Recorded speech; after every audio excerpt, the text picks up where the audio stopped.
রাষ্ট্রসংঘ, মার্কিন সংঘ, রাষ্ট্রসংঘ, মার্কিন সংঘ। যদি জনগণের সংঘ হতো তাহলে সবাই ভোট দিচ্ছে, মার্কিন ভেটো দিচ্ছে, কিন্তু সেই মার্কিনের ভেটোটাই থাকছে, জনগণের ভোটটার দাম থাকছে না। অন্যান্য রাষ্ট্র যতটুকু আমরা দেখছি খবর কাগজে, ফিলিস্তিন রাষ্ট্রর পক্ষে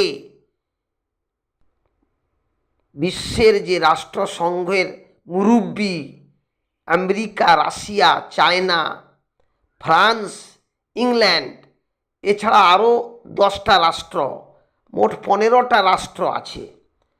তার মধ্যে 14টা রাষ্ট্রই ফিলিস্তিন রাষ্ট্রের জন্য ভোট দিচ্ছে আর মার্কিন ভেটো দিচ্ছে। তাতে নাকি 14টা রাষ্ট্রের ভোট দেওয়ার দাম থাকছে না, মার্কিন একটা রাষ্ট্র সেই ভেটো দিচ্ছে, সেটাই থাকছে।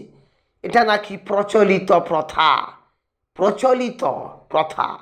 তাহলে ভোটের দেওয়ার ক্ষমতা কোথায়?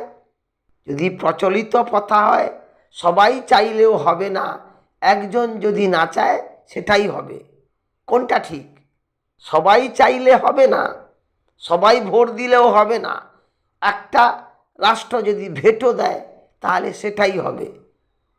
14টা রাষ্ট্র ভোট দিল, পাস হবে না কেন?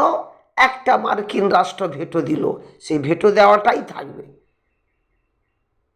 এটা যদি হয় প্রচলিত নিয়ম, তাহলে কিসের রাষ্ট্রসংঘ, কিসের জনকল্যাণের সংঘ? বলো ভাই, মার্কিন সংঘ, মার্কিন সংঘ। রাষ্ট্রসংঘ, রাষ্ট্রসংঘ ওটা পৃথিবীর মানুষকে একটা সাইনবোর্ড দেখানো হচ্ছে রাষ্ট্রসংঘ আছে। পৃথিবীর, বিশ্বের মানুষের সুখ শান্তির প্রতিষ্ঠার জন্য রাষ্ট্রসংঘ আছে।